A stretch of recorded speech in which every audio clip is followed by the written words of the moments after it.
Hello friends, welcome back. So the next topic is what can be calculated from a cohort study, case control study and cross-sectional study. Okay. So we will go one by one.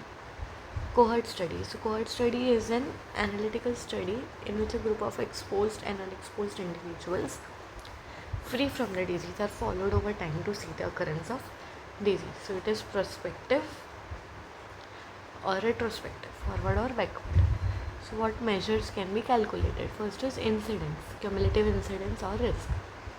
Incidence is number of new cases during study period upon total population. Relative risk is incidence in exposed upon incidence in unexposed. Attributable risk is incidence in exposed minus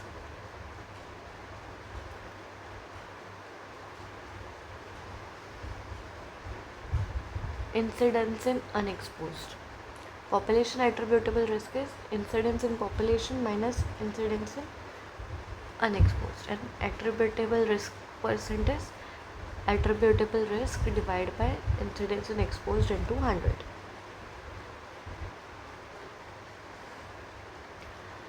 Example, to study the effect of smoking on COPD. This is a 2x2 table given.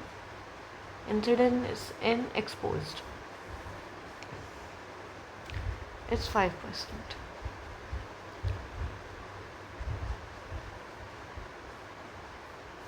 Incidence in unexposed is 1.36. So they have calculated the relative risk, attributable risk and attributable percent. Okay, so it establishes temporality, measures incidence and risk, suitable for rare exposure, calculates multiple measures. Limitation is it is very time consuming, expensive and lost to follow up. Next, coming to case control study.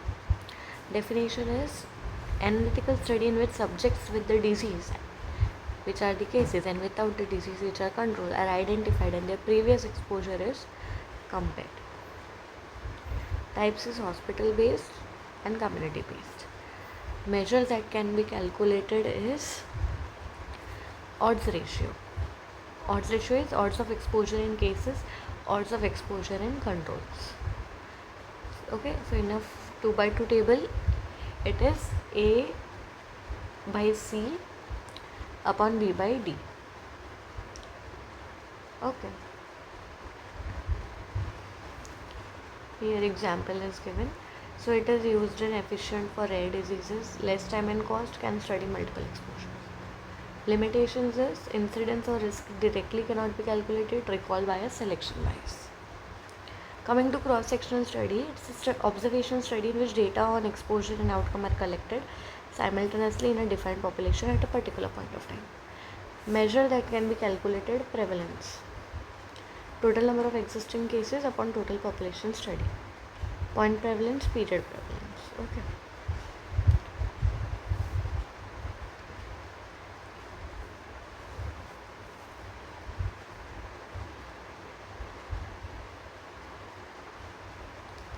Example is given.